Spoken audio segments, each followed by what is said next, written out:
Hey everyone, and welcome back to Just Start, the podcast where we skip the theory and get straight to the raw, unfiltered truth of building from scratch. I'm your host, Rach from Boom Platform. Every week, we sit down with founders and leaders who have been deep in the trenches, the ones who know what's like to stare at a blank screen and yield from nothing into existence. But today, our guest challenge wasn't just a blank screen. It was a blank ledger. It was a terrifying world of decentralized finance and the complex integration of the old world with the new. I'm thrilled to introduce Kenneth now, the CEO of BlockSafe Solutions and the founder of New Era Assets. Kenneth, a massive welcome to Just Start.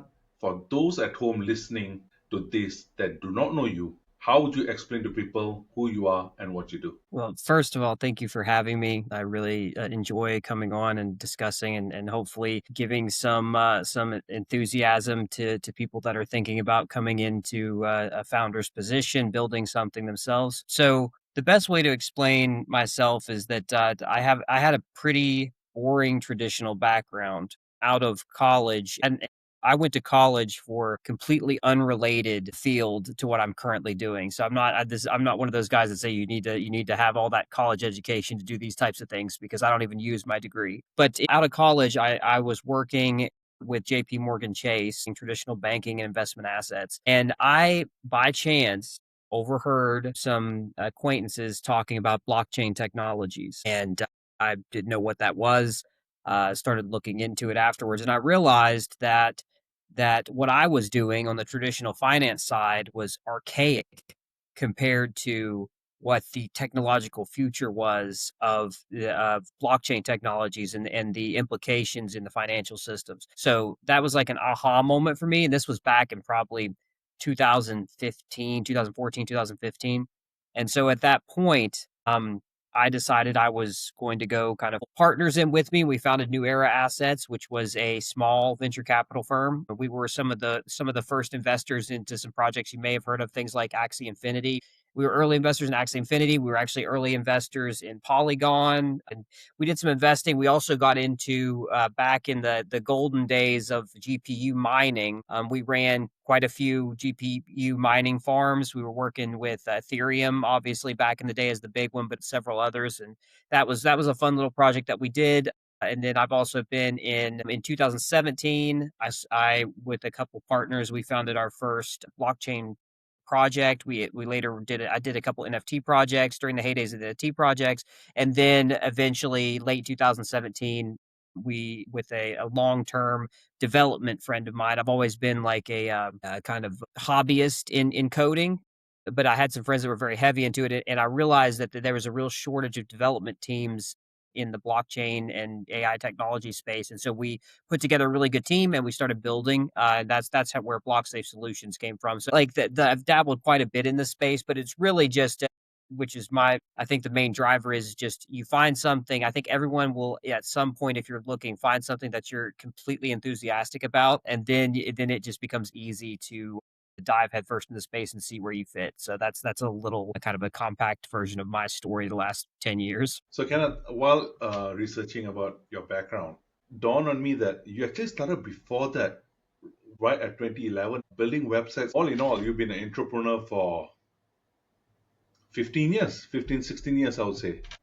When you started building and selling websites in 2011, what did those early scrappy days teach you about product market fit that modern tech founders overlook? Yeah, it's a big thing. So when I started, within about 6 months, we started seeing these online drop shipping stores. It was back in those days, right? Like, and everyone wanted a good looking website for their drop shipping store, whether that was for supplements or they were selling, whatever it was. It was, everyone was selling everything online, and we were moving from like the eBay type things into the more personal like website space. And I'll tell you the thing that I think that people overlook today that worked back then and it's continued to work over the years is focusing on being customer centric. There's so many products now that because they're digital and because they're, these SaaS based products, that everyone just, you sign up and you feel so cold and disconnected from the product. When I was building websites, when my teams were building websites, I had a system where I would personally contact the client at different intervals, even if they weren't working with us at the time. Yet we had a system where we would send them digital gift cards on their birthdays. We would contact them to check up on their websites. One of the things I really like to do is we would send them every 6 months. We would do a data like look at their website to look at their traffic and different things, and then we would kind of do a quick on it and say, hey, we think that you could probably fix, like a certain flow or something by doing A, B, or C. And we give that to them for free because we wanted people to feel like, hey, in this new evolving world of technology, there can still be personal connection with the people you work with, right? And I think that's probably the biggest thing that people miss today is depersonalizing, your product or service. There always has to be a personal touch. You're like most of the time, you are selling not just your product, and hopefully you have a good product to sell or a good service to sell, but you're also selling the way that you present the product, deliver the product to the client, and that's something that a lot of people overlook, in my opinion. So, kind of the part when you just started there, a lot of listeners that I cater to are in that phase, literally, who are good at building websites, just branching maybe in Web3 or Web2. At that initial stage when you started, where you only had an idea, how did you even, what was the process in terms of the steps you took from literally stage zero, which is an idea, to literally having a first customer? Can you break that down? Yes, yeah, for sure. And this is probably not what you would, traditionally hear when you're looking at these things. I know that a lot of people like you'll get on these self-help thing programs and they'll tell you, hey, contact 1,000 people and you'll get one yes out of every 200 or something like this. And that's kind of demoralizing as a first-time user. You want something that you get some kind of dopamine hit from, I got a sale, I got a first customer, I got whatever. So what I did was when I first started building websites, the first thing I did was I live in a very small town, right? A very small town in West Virginia. I've lived there my whole life. I like the peace and quiet.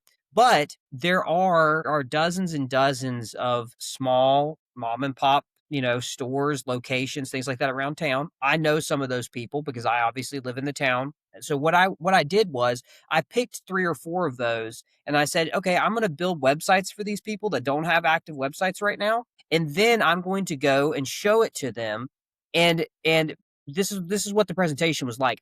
Basically, so the first one I did was there was a trading card store that was here in my town, and I knew that they sold stuff on eBay, but they didn't have their own website, and they didn't have any way where customers could like specifically get to them in like have a website where they could see what they had at the store, or that they couldn't sell to anyone that wasn't local because they didn't have the shipping options on the website. So basically, I built them a website. Pretty simple. It took me a couple days. I built them a website. I had it to where they could put their inventory in. They could ship. Someone could come on and say, "Oh, I want this," and I'm in Arizona, and they could get it. Get their information, get the ship. So I took this to the store. I didn't ask them for any money at first. I came in. I said, "Hey, listen, I know what you guys are doing. I know you've been here for a while. I want to support local businesses here, and I do website development." I said, "Let me set you guys up with this. I'm going to get you on with it. If this helps your business in 3 months, I'm going to come back in 3 months, then I'd like to charge XYZ for this. If it doesn't, then we won't worry about it." Right. So that's what I did. And I did that to 3 or 4 different businesses. And to be honest with you, a couple of the businesses paid me anyway up front because they really liked the product, but a couple didn't. And it took, 2, 3 months for them to see, oh, now we're making more money on this. And now they would come back and be like, okay, this is doing good. What else can we do for this? I'd like you to, they'd come on as an actual client, right? And then we'd keep developing and, adding things. And that's how I started. I started very locally. I didn't start doing ads or anything like that until I probably had a dozen local clients. And then from there, obviously those people, they had their own. I would always go to my clients and say, "Hey, listen, we've done a good work for you for the last 2 quarters. Now, what I'd like you to do is, do you know anyone else, any local business owners that might be able to help, that we might be able to help do the same thing for?" And you'd normally get those people would probably have a couple. And the really nice part is because if you did good work, a lot of times they would, as I was there, be like, "Here, let me call so and so, tell him what you did, and we'll see if I can get you in to see him." Right? And they would do a personal phone call. It's those warm touches that get you so much more, because if you cold call, you might get 1 out of 1,000, right? For these types of things. But when you have those referral based warm touch, intros, those are more like, 1 out of every 5 or whatever. And the ratios are so much better. So that's where I started at. That's not to say that over time I didn't do some marketing services for, ads and things like that. But I always started with the core of where I was, because your area, your neighborhoods, your cities, where you're at. And if you could personally walk into a store and say, here's a product I'd like to show you, the personal touch is still the best way to start these things off, in my opinion. Nice. Once you close that deal, do you also help your client with distribution, just so that they get a foot out of the door, or you just focus on your side of the business? So when I brought them in, the website development, part of it was that it was on the back end, was connected to when they did a sale, they would have the ability just to print off prepaid mailing tickets for the post office, right?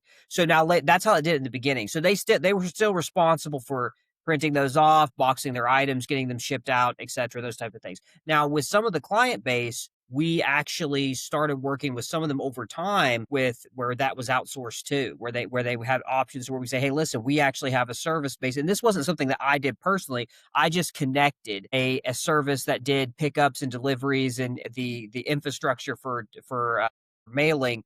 And I would just offer that to client bases too. And that's one thing that really helped me scale over time. Is this is something you need to know as a new entrepreneur. You do not have to do everything for your client, right? You do not have to have every answer. You can use other services as a partnership and create those things and create the answers for your client that you don't personally have to build. And I did a lot of that. I used a lot of other, small entrepreneurs. I used a lot of other third party services that I would go out and find, and I would anticipate what my clients would need. And I would have that on the back burner, ready to present to them. And if they expressed a need, I would be like, okay, I have that service for you. Let me get you in contact. And obviously there was a flow of profit between myself and the other services. And it made it very easy because I didn't have to work on all those things. They were just there and I could use them as I needed them because of the partnerships I had created. That's really super helpful to set up the background. Fast forward to when you started BlockSafe. Now, from my understanding and research, BlockSafe is a deeply technical firm. For the audience to understand the business model first, what is it actually about? And then the follow-up question to that is, if a listener has such a great idea but isn't a developer, how much technical depth do they really need to launch something like this from 0 to 1? Right. So when I first founded BlockSafe in 2017, it was much different than it is now, and I'll explain the difference. So BlockSafe in 2017 was the blockchain space was very new. There wasn't a lot of people working in it. Now, if you know anything about blockchain, which a lot of people don't, and that's fine. Basically, there are coding languages that are used in certain blockchains. Solidity is the coding language for Ethereum, and there's Rust and several other ones that are used exclusively for different chains. There wasn't very many people coding in those languages back at that point in time, right? So that's initially what we did. And we did very complex coding. This was not simple stuff. We were involved with some of the very first layer 2 and layer 3 technology software, which is compounding layers on top of base 1 blockchains. We did things like oracles and things of that nature. But so we were very bespoke. So we would have clients that would come to us and be like, listen, I have this new novel idea that hasn't been done yet. Do you think you guys can do it? And that's what we would do.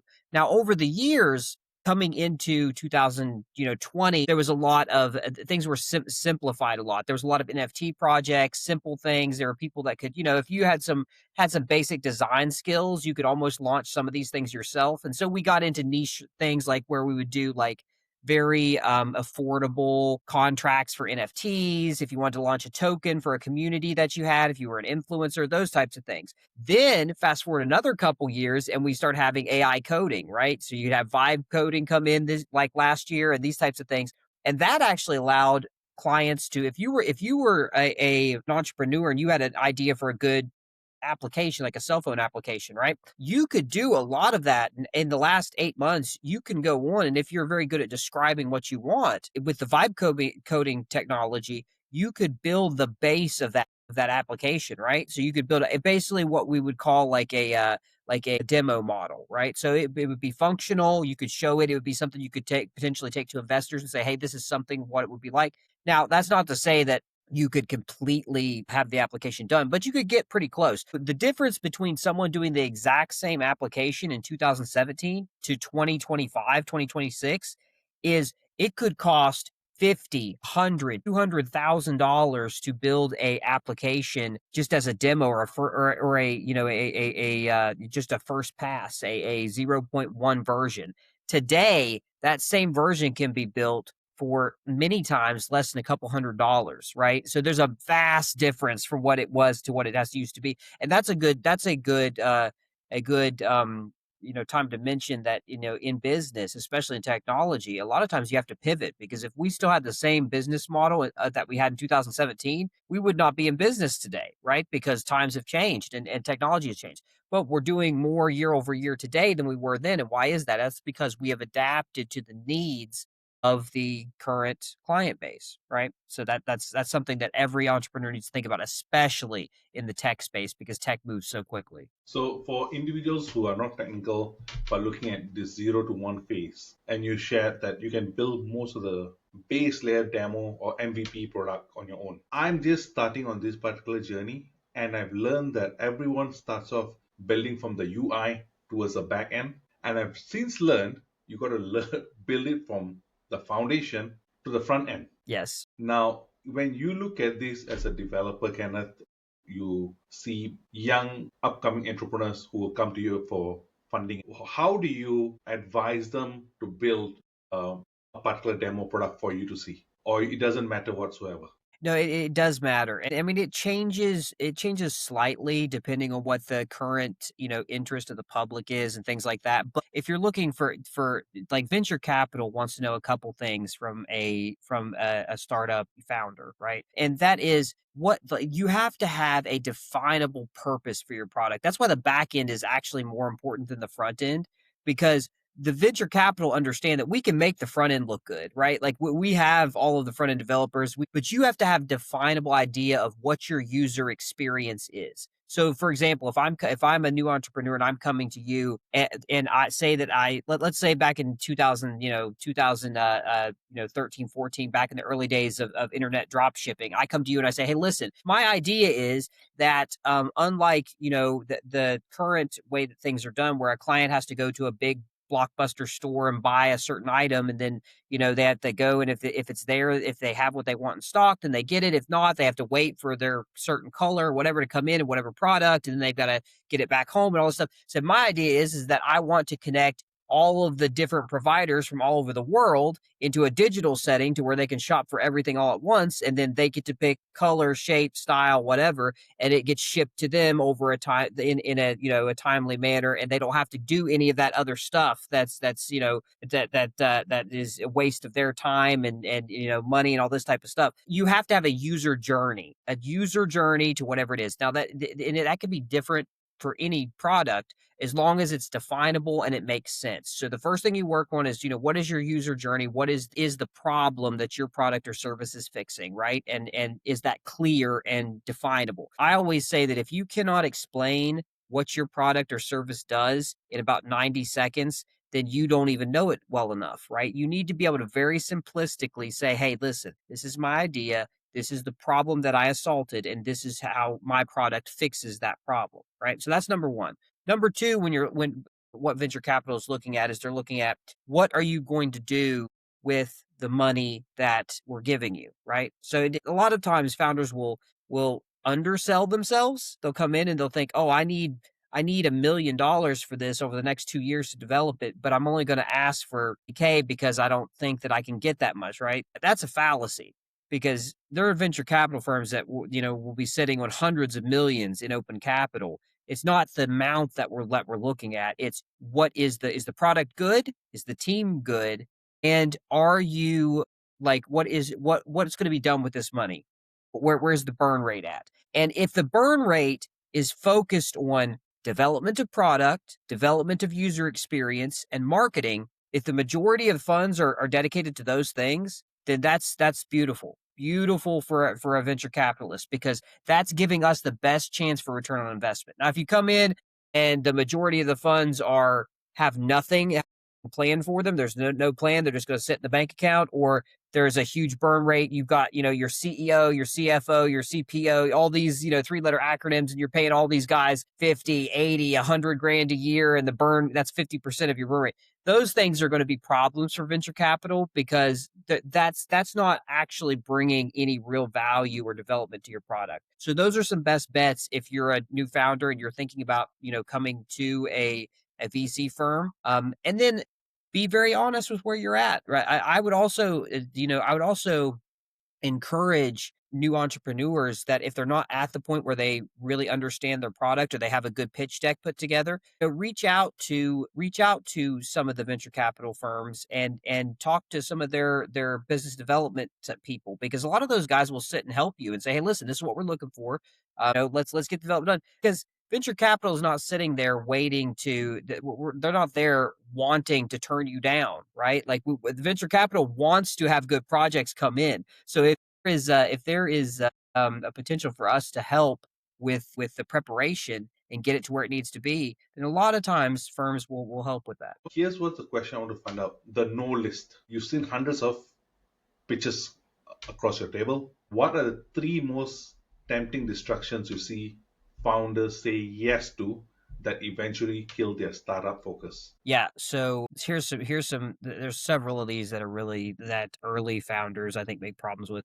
Number one is overcomplications, right? So I think most founders, I was actually talking to a founder a couple days ago that had this problem, is you have a product developed, you get the idea for a product developed, you get a pitch deck put together, you start getting some interest from venture capital.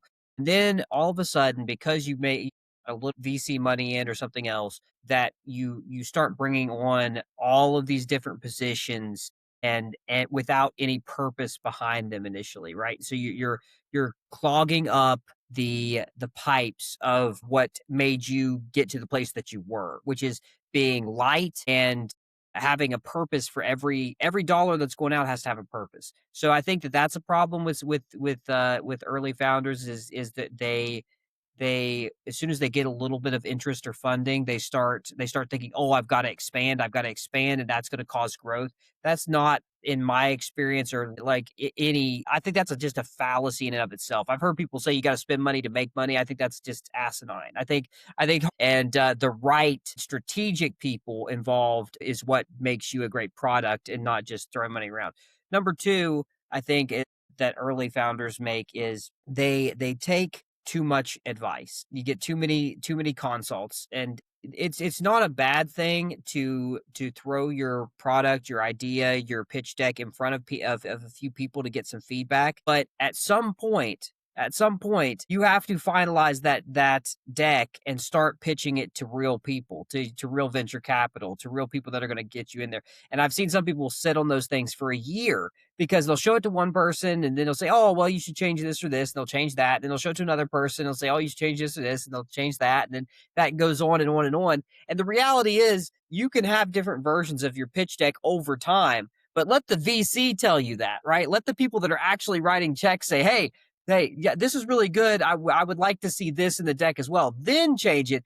Don't, just because your friend John said, that he did, he worked with this one VC guy one time and he thinks you should change his deck. That doesn't necessarily mean that you need to spend time doing that stuff, right? So don't get so perfectionist in your presentation material that you never actually start to present. So Mhm. that's something. And then the third thing I would say is, do not allow unrealistic timelines to get you into a bad state of mind. I know that everybody wants to get to product pitch, get to financing, get to development as fast as possible, and all these things. But the reality is, some of the best and most profitable businesses that I've ever had in my life have taken sometimes years to get to the point to where they actually took off, right? I mean, for example, BlockSafe was in 2017, and we did very well our first couple of years, but we weren't profitable until 2020 probably, and that's because, and that's how most businesses are. And there's also something to be said of, like, there was this time frame back from 2020 to 2022 where everyone thought that if you didn't raise money in like 90 days, that you were just a failure. And that's asinine. That's insane. Some of the best companies to ever exist took years um to raise the amount of money that they needed to scale the way that they needed to. And so don't let that discourage you as a new founder. It is absolutely more important that you continue to reach out, that you continue to develop your idea and your presentation, and that you continue to present it. That is far more important than the time frame it takes you to get success, because as long as you continue to do those things and you have anywhere near a halfway decent product or idea, there will be success. Think that most entrepreneurs fail because they just don't stick with it long enough. That's my personal opinion. I think that failure is a much smaller percentage. I think the biggest percentage of failure is actually caused by entrepreneurs giving up the idea, right? And just not pushing it, not being patient enough to continue. I think that the statistics echo that over time. Some of the best wins I've ever had in my life were long wins. Axie Infinity started and didn't look like it was going anywhere for 18 months, 2 years, didn't make a dime. That they were hemorrhaging money, but their team continued to develop and it got funner and it got cooler and it got better fit for the user base. And then at one point in time, these guys were running hundreds of millions of transactions a day and making, 50, $60 million a day, right? For 2, 3 years, that's what it was. But that took time. That did not happen their first year or their second year. It happened like their third, fourth year they caught on like this, right? And that I think is a good example of how most businesses will be. So don't get disturbed, don't get discouraged. Take the time to continue to develop your product, and just know that time in the market is better than timing the market, as they say. It works with entrepreneurs as well, right?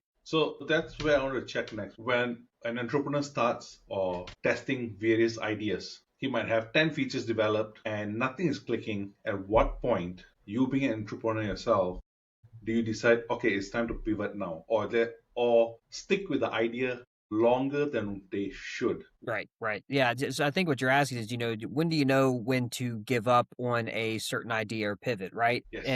And there are times, right? Like you can't hold on to the guy that was still developing, horses and carriages at the time that the Model Ts went into production, didn't make a lot of money, did he? Right? Like, no, it was time to let go of that idea, right? So I think the best thing to do, like the best thing you can do with that is to spend time being in tune with be number one, you have to be honest with yourself. As an entrepreneur, we don't want our ideas to not be valid, right? We want them to be good ideas, but we also have to be honest. And the best way to do that is to look at things from the experience of the user, right? So that's what I've always done. Back when I had an NFT project in 2018, and when we launched the product, it was fun. It was community based. It had like activity, and there was it was great, right? Well, market conditions changed in about a year, and we found out that, wow, this isn't working like it was, right? The user like volume went down by like 80, 90%. We were introducing new like aspects to like the NFTs and the websites, and they just were not taking, and no one really it just wasn't working.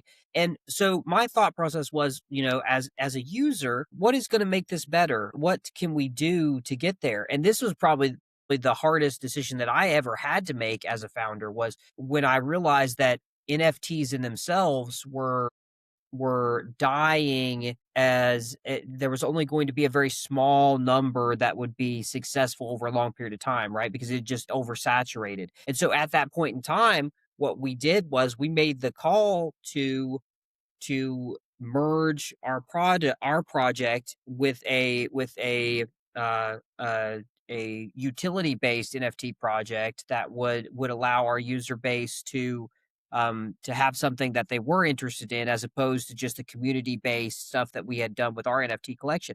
And that was for all intents and purposes the end of that project, right? But you have to have your pulse on what the market is like. Now that's not saying that most of the time you have to, like, say, oh, my product is just done and cut it off. Most of the time an idea can be changed and manipulated to fit the current meta, the current, what the current retail is enthusiastic about. But you have to be honest with yourself. What is going on, what's the experience. And another great way to do this is, I always love doing polls, right? Community polls, because I think polls from the user base like give you so much data. It's like, what would you like to see, this item? Do you utilize this item inside of our application? Is this working for you? Those types of things are really great to get the data in. And then if you're on the stage as an entrepreneur where you have a new idea that hasn't actually come to profitability yet, or isn't even active yet, ask the venture capital, right? Like, when you do interviews with VC, ask them, like, what do you guys think about the product market fit of this idea? Venture capital will normally give you a pretty honest, like, feedback, because and obviously if they like it, you're going to see interest in financing. If they don't like it, you're not going to see interest in financing, right? So be honest with yourself with those things. And then I think the final thing would be to, I always like to present my ideas to people I know and trust. Find a couple people that you know and trust in your industry that have some knowledge that you want to present your ideas to, but do it like this. Don't present it as your idea, right? Present it as, because my problem with that always was that if they knew me, I felt there might be a bias, right? Because it's my idea. They might say, hey, yeah, it's a great idea. So what I would do is I would be like, my friend Nathaniel, for example, I would go to him and say, Nate, listen, a guy that I know, I got introduced to, had this idea for this ABC, whatever, right? So I'd be someone that was not connected to either of us in any way. What do you think about this? Because I'm on the fence. I don't know whether this is a good idea or not, whether to invest in it or not. And then that would give him free range to be like, oh, he could give me his true opinion, right? Like, is this a good idea? Do I think it's market fit? Is it not? And that takes away the bias. So that's one thing that you have to do as an entrepreneur, is make sure that the advice or the opinions that you're getting are unbiased. Whether you have to make that not your idea, whether you have to take it outside, because the last thing you want as an entrepreneur is a bunch of yes men, people around you just saying that you have a good idea because it's you, because they don't want to hurt your feelings or whatever else. You want honest feedback. And if you get honest feedback, and you're honest with yourself, and you put yourself in the user's shoes, then you'll start to get a feel about what ideas are actually going to catch traction and what ideas aren't. So, how do you then distinguish between polite interest from customers to the phase where shut up and take my money demand? Because I've seen projects when they launch, they normally get the first boost and they think, I've hit PMF. Only later, 6 months or maybe 3 months down the line, you see like demand start tailing off. Now, some would say there's no PMF there, but sometimes it's just seasonality factors there as well. So how do you distinguish this? How have you seen successful entrepreneurs distinguish politeness and actual demand for the product? Yeah.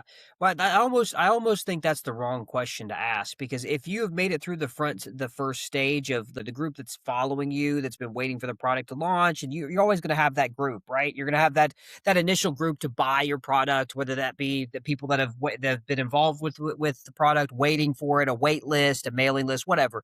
Those people are going to get onto it. The problem I see is not that having to distinguish where the decline is. The problem I see is that 90% of entrepreneurs that have launched a product or service, that have that initial launch and then have a decline in their revenues, most of the time, 90% of the time, that is because there is not sufficient marketing. If your product is halfway decent, which by the way, it should be halfway decent by the time you first start selling your product, right? If your product is not a good product, then shame on you as a person, right? You should have a good product, and you should want to give your customers a good product. This is not 1990 anymore, right? This is not 1990 where we had these grassroots movements of products and people were falling in love with things because it was like, I tell my friend and my friend tells his friend and like all this. That doesn't happen anymore. we live in a world of social media connection, and we buy things based on advertising and marketing. Everybody does, whether you believe it or not. The supplements I use because I saw a marketing ad for them at some point in time on my Facebook. The gym I go to is because I saw a feature of that gym that was marketed to me through another social media account, right? All this stuff happens for that. So marketing is something, I think, the number one, after you have a product and your product is distributable, the number one thing that you have to look at is marketing. Marketing is more important than anything else. At the first 2 years of a business, marketing is the only thing that matters. The only thing that matters. You need a marketing manager before you need a CEO at that point, because that's what makes your product, the more it puts it in front of people. And you want to get marketing be not just, when I say marketing too, I'm not saying that, oh, well, you just dump whatever, so many hundreds or thousands of dollars a month into like ads, right? No, you need a trusted, verifiable, results based firm that has a manager that's following these things, that are designing where your ads go, what your customer base is, all these types of things.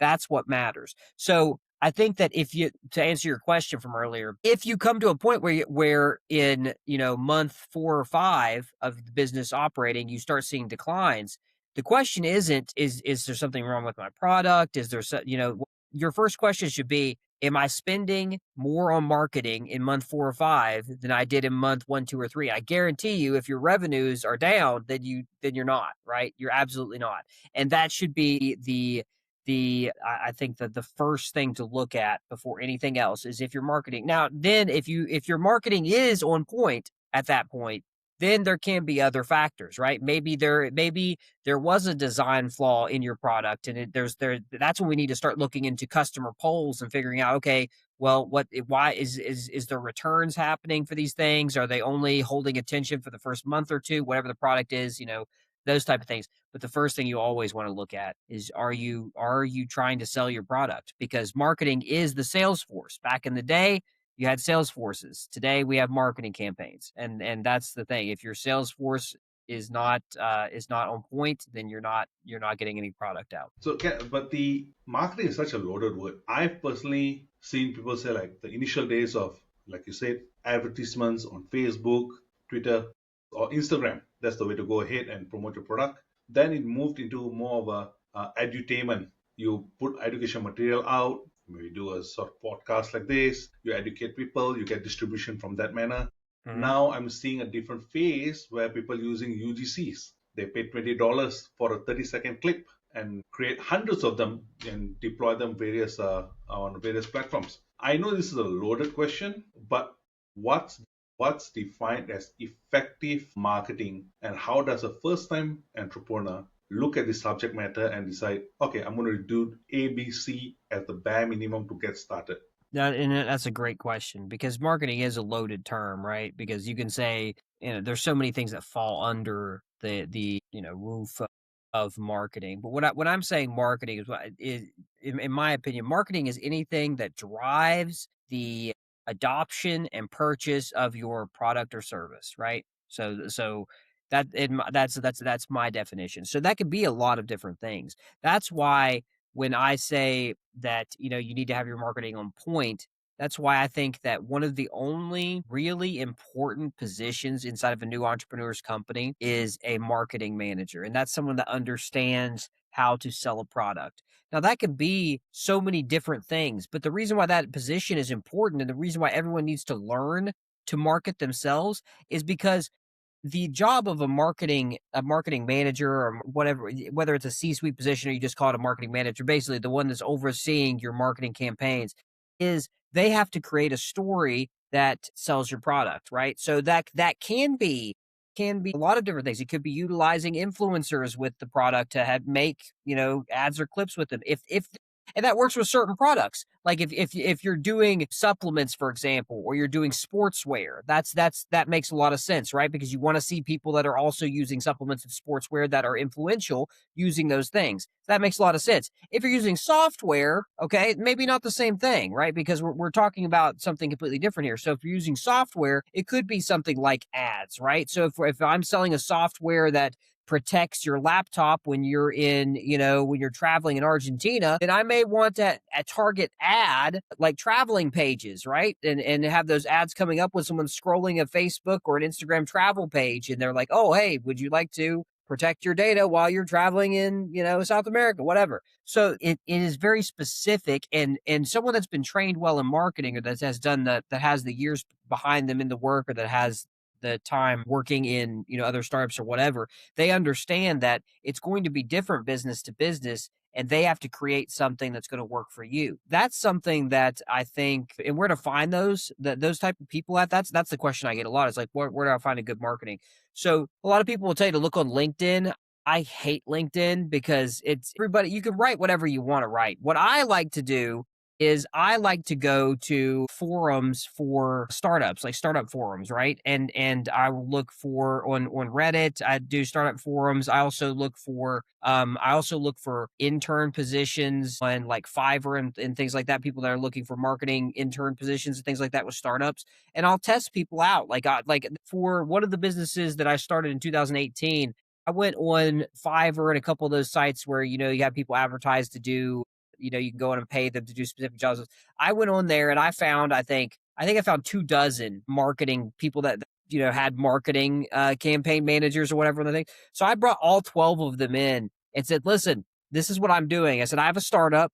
Our product is launching in, 3 months. I want you guys to design me campaigns based on what we should do with X amount of funding for for our marketing budget on this product. So they all did, right? So I got all these guys and I ended up utilizing two of them because because you can see from the time and effort they put into their plans and dedicate and their roadmaps for the marketing, like what was the better, options, like which one of these guys were serious about wanting the position and which one weren't.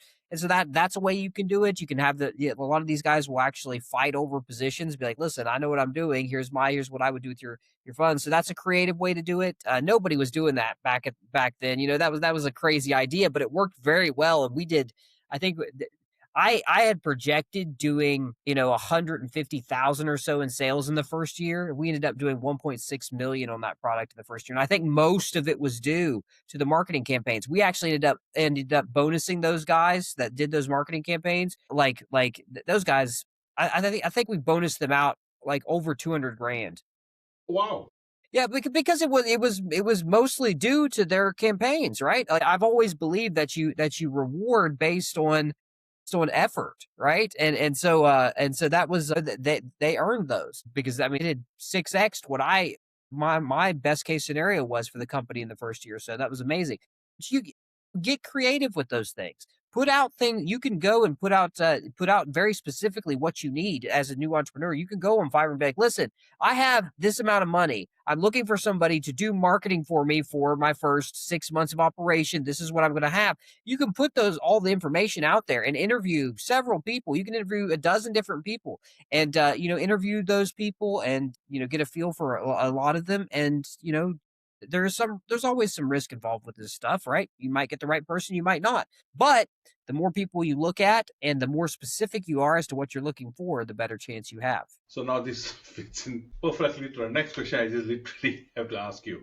Now, beyond the data and the tech, be it searching for a co-founder or member of the team or a marketing manager using Fiverr, what's the one personality trait you've seen that makes you invest or select that individual, even if the pitch is rough? Yeah. So that's a really, really easy one for me. So for that is I always do this test, right? So if I'm looking for this is the same whether I'm looking for a CEO for a company that I'm working with or I'm looking for a junior design developer, like the bottom of the barrel, either one. I will contact them or they'll contact me through an ad or whatever it is that I need. Okay.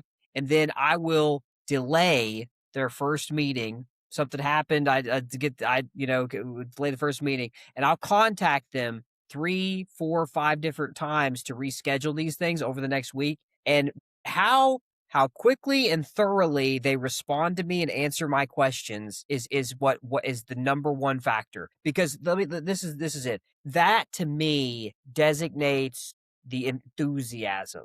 And the enthusiasm to me is all that matters, because in today's age, you can be not quite as proficient in your job as the next person, but if you're more enthusiastic than the next guy, you are going to close that gap in knowledge way faster. And over time, the net benefit of that person that has enthusiasm is going to be much higher than the one that just at the moment is good at their job, but they're not really enthusiastic about the project. So that's the first thing I look at. You have to be when I in my obviously I'm in my mid to late 30s now, and I'm slowing down a lot as to what I did. But in my 20s, I was so enthusiastic about the work I was doing, that I worked for people for free. I would put in 60-hour weeks. I would be up at calls with Asia at 4:30 in the morning and like doing all these things because I loved what I did, and I was super excited and ready to to rock the world in whatever project I was working in at the time.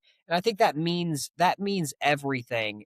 As an entrepreneur, you have to have enthusiasm, but you also have to be surrounded by people that have that enthusiasm, man. And that when you send a message to someone and say, "Hey, listen, I just got in contact with ABC and we need to do this to prepare for this presentation," and they are back in contact with you in 30 minutes and they're giving you their feedback and whatever, that's such an amazing feeling as compared to you send that same message and then it takes 2 days for them to get back to you, right? Like that you just don't want that type of energy in your startup. So the question I want to check then is that based on what you just shared there, Kenneth, have you come across in your own startups where I call it the darkest hour, where you are weeks away from failure or seem to be failure before a pivot or something takes place and you just launch? What was the internal dialogue that kept you from quitting when the mat said you should be quitting? So that's a really good question. I think that's probably I could give you I think that's probably a different answer for certain people, but I can give you my answer. So my answer is this is that there's only a few things that I stand on as a founder and a human being, a few factors that I kind of are my religion when it comes to the work that I do in the companies that I set up. And number one is that I will always do what I've agreed to do. Always. So if I give a roadmap for a company and things start falling apart halfway through the roadmap, I will deliver upon the roadmap, even if that hurts me personally, right? So that is something I will always do. An example of that is I had a company a few years ago that investors came in and invested in, and there was a pretty serious turn in the market, and the valuation of the company dropped by about 50%. And at that point in time, a couple of the investors were uh, had put in a little bit more than they could afford to have in, and they needed some liquidity. And I was not obligated to buy out their shares at that point. There was no obligation. However, I was in the position to where I could, and these people have worked with me before many times. And so, for the sake of that relationship, I bought out at a higher valuation than should have been done several partner shares there and got them out of the company.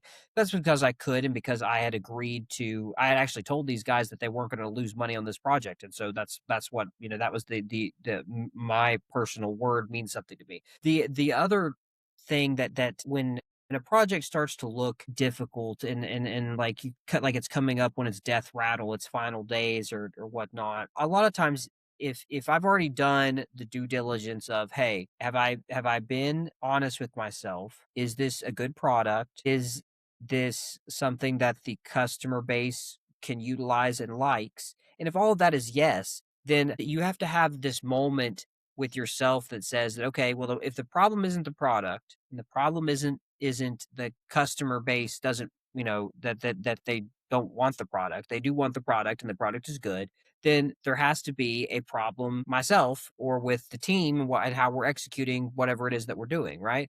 And so at that point, you have to sit down and you have to analyze.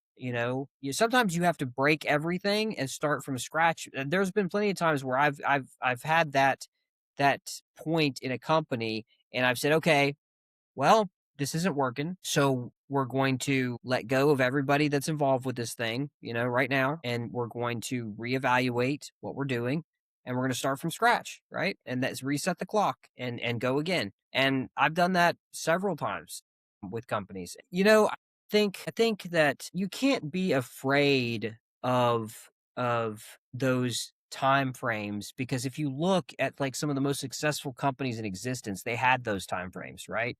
Apple had that time frame when their first launch of their first Macs, like when they couldn't sell them because they didn't have monitors, right? They were just the boards. Nobody wanted that product, and that was all their money, right? So at that point in time, that could have been the end. What happened was, well, they fired half of everybody, which was only a half dozen people that were working at the time, and they brought in a new guy, their head of marketing and their CMO and or their head of sales or CMO, and like said, okay, let's start from scratch. What do we do now? And they restarted. And 18 months later, they'd sold their first round of Macs, and then the rest is history, right? You see the development of Apple. It's happened like that with Tesla had that moment where there was almost bankruptcy. SpaceX had that moment where there was like, if this rocket blows up in orbit, we are done, right? Like this is the last one we could do, boys. That's all there is. So don't be afraid of those moments, because oftentimes how you react in those moments will define whether you become successful or not. So I think that's the biggest thing. But there's no real answer to that to give like that you can say this is exactly what you should do. It's very difficult to give you an exact answer. But I will tell you that not that it's not a time to panic, right? And it's not a time to say, "Oh, woe is me. This is throw away a project." It's definitely a time to reassess and to think, if the product is good, if the customers will use the product and have used the product, then what are we doing internally that is stopping this train from taking off at the speed that we feel that it should? And that's part of you analyzing yourself. So, Kenneth, it's a double-barrel question here because the first part of this question is that as a VC, if I would come to you and say, like, Kenneth, product is not picking up as what we envision, we have to restart. How does that go down for you? Because now you have your capital deployed, and you might not even see anything back. Yeah. Secondly, will you be interested in saying that, all right, I'll fund you for the next round as well? Yeah. So oftentimes, and this is something that for some reason nobody believes this is how it works, but this is how it works. So in venture capital, if you're working with good firms, all right, that's saying you got to do your due diligence, right? Like don't get with some firm that's being operated out of some garage in like Texas or whatever. But if you have a firm that has a good track record, a lot of times these guys come in and they are expecting to put more money into this project, right? So a good venture capital firm looks out anywhere between 5 and 10 years for return on investment, right? Like that's normal. That's how it works. So they're not, so in year 2, of the company, the valuation hasn't went anywhere. The product is declining in sales, whatever. Okay, what needs to happen here? Most VC firms are going to say, well, you guys need to market more. You need to do a lot of marketing campaigns. We need to sell this stuff, right? Because listen, the difference between some cotton pair of jogging shorts being sold for $50 or being sold for $250 is a marketing campaign. They're the exact same type of shorts, right? They're made the same way. They're probably made in the same freaking factories. But what gets them sold? The marketing, right? The marketing telling people that they should wear the $250 shorts as opposed to the $10 shorts, whatever it is. And so most of the time in those situations, if you come to your VC, and a lot of times VCs will have clauses for this, like, hey, like, we're putting in, 1.5 million now, 18 months if you guys deliver on XYZ of your roadmap, or put in this much with an indicator of that if more money is needed to expand in order to scale properly, whatever, that there could be XYZ more amount, whatever it is. But most firms are open to you saying, if you come and say, hey, listen, we've had a decline in sales on this. I think it's because we've done some like analysis, and we think it's because we're not hitting as many as many views as we were initially when we first launched the product. So I think we need to up our marketing campaign. We want to get some influencers that are in that space on board with us. We need X amount of dollars to do that. They have X amount of views. You give them some of the statistics, and a lot of times the VC will be like, okay, makes sense to me, right? Here's X amount. Let's get this done. So many founders are afraid to ask for funding because they think that they've got to make money in the first year. Do you know that some of the biggest companies today, or the biggest startups in the last 3 or 4 years, still haven't made any money? Anthropic, freaking ChatGPT, they've made no money, right? No money. Anthropic's made no money. There's been several robotic companies that's opened up the last 3 or 4 years that have made no money, but they keep growing in valuation. You know why that is? Because the venture capital that's supporting those guys understand that they're not going to make money in the first 1, 2, 3, 4, 5 years, right? The money is going to come 10 years from now down the road. And that's okay, because that's how venture capital and funding works. Is we take a broad examination of what is the potential after scale, and scale oftentimes takes years to happen, and you have to fix distribution problems. You have to fix product.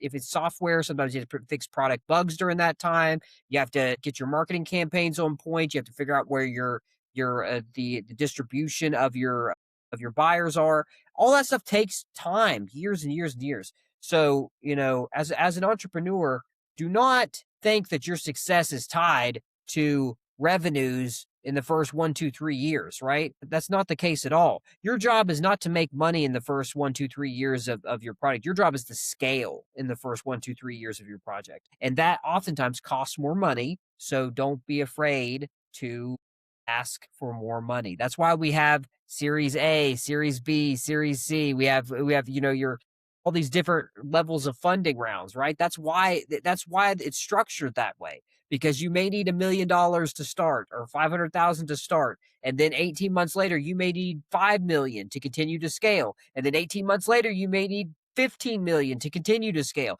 That's why they're structured these ways. So do not be afraid of that. This is an age-old process that's been around for hundreds of years, and it's going to be around for another 100 years, right? It's not changing. So, Kenneth, here's the question for Web3 individuals, because we are operating in that phase of between Web2 and Web3. Token or no token for a project? As a VC and as an entrepreneur, what have you seen work and not work? So for me, I think that question is, does your product work without a token? Okay. If it does, then don't have a fucking token, right? I mean, that's it's pretty fucking simple. But if a token enhances the value to your community or enhances your product, then have a token. And to answer your question, I'm not someone that's going to say that I see that projects with tokens are better or projects without tokens are better. I've seen ones work both ways, right? But I have seen plenty of projects that could have not had a token and been fine, have a token, and it messed them up. And I've seen it vice versa as well. So I think that falls on the founder. And I think that speaks to the founder's reasons. Are they in it to just make a buck? If they are, some advisor or some VC is going to say, "Oh, I think you should have a token." And VC is always going to tell you to have a token, right? Because that's how we can make money fast as with a token, right? Doesn't mean that you should have one. Just because a VC says, "Hey, you should have a token." No, that's like your kid saying, "Hey, Dad, you should go buy me this super expensive toy." Yeah, they're not spending the money. You're spending the money. They're spending your money, right? So don't listen to that. It's about your product, whether it's an NFT or a blockchain or whatever it is that you got going on, whether a token is going to create a better user experience for your user base, or if it's just something that you're like, we're trying to figure out how to make it fit in. If the question that you get asked is, how do we make that token work with our project, then you don't need the token, right? Because you shouldn't have to brainstorm how to make it work. It should be a space that needs to be filled, that you're like, hey, if we had a token that would fix this problem, right? Then that's a go ahead for it. Yeah, and I agree with you. I think that a lot of times launching a token is just a fundraising mechanism, which I think that's very sad, because a project should be able to fundraise without having to inject something that could be detrimental. Because the reality is, a lot of projects after launching a token, that's the death spiral that starts the end of the project, right? Because it is very difficult to meet the expectations of a community with a token launch, right? Because they expect it to do this forever and ever, and we realize that that's just not logical, right? That's not even how the US dollar works, for God's sake, and it's backed by the US government, right? Like it's like this all the time. And so to expect a token that you launch for your community to just be up only is just asinine, and I think that's a problem. But I think that the culture is changing. it's no longer required by a lot of VCs anymore that a token's being launched. Or if a token is launched, what happens that I've seen a lot lately is that a project will launch, they will have a development phase over, a year, 18 months, and then down the line, when they've developed the proper use case for the token, then they can launch a token. And that could be almost like a second or third round of funding or an enrichment for the community or whatever. But the project wasn't built on the token, right? The project was launched and it's growing itself, and the token is just there as a add-on to the project. I think that is a more healthy way to look at launching tokens as far as where we're at now in the crypto space. Okay, so last two questions. Based on what you just shared there, how should an entrepreneur then manage their personal survival and wealth building goals while their company is still in the starving phase because they're deploying capital heavily in marketing, development of the product, and also the workforce? They can't be paying themselves any big paychecks. So how do they address this? Yeah, so I think that, well, I can give you the answer for myself. So when I first started my first couple projects, I was born very, very poor in backwoods West Virginia. We're poverty level or lower potentially when I was growing up. So I did not have a bank account to fund my entrepreneurial goals. I had to pay for my own college. There was no help there coming in. So when I think one the entrepreneurial mindset, I think, is mindset of, it has to be a mindset of necessity. What do I need to survive? So in my mind, when I looked at myself, I was like, I would live as lean as I possibly could, right?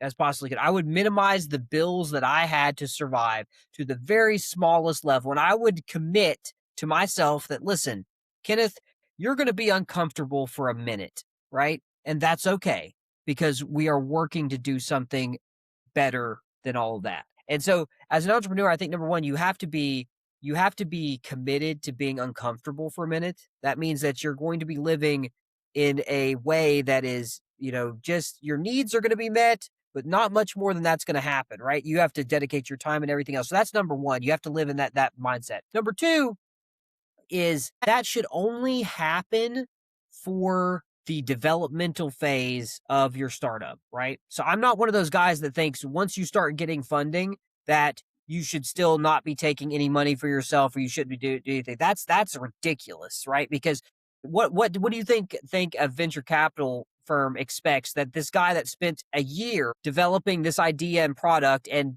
putting together a pitch deck and a roadmap and presented it, and now he's got some money? Do you think they expect that same guy to not make any money at all for the next year as he's scaling the projects? No, that's ridiculous. So that first period is something to where you have to live, whether you're working a normal job at that time and you're doing this in your off time and you're trying to live as meagerly as you can. In that first year, you get your pitch deck put together, you get your idea put together, you get your demo application put together using vibe coding and saving up a couple $100 to have a dev finish it off for you and those type of things. Get all that stuff done. Then you get to the point where you've figured out that, hey, for the next 2 years of operation, I need $1.2 million, right, to finish the development up here. A percentage of that needs to be what you need as a salary to operate in that time frame, right? Now, I'm not the guy that says, hey, you should right off the rip pay yourself 150 grand a year or whatever. Pay yourself what you need to live and a little bit extra so that you're not like completely dying, but then continue your company off.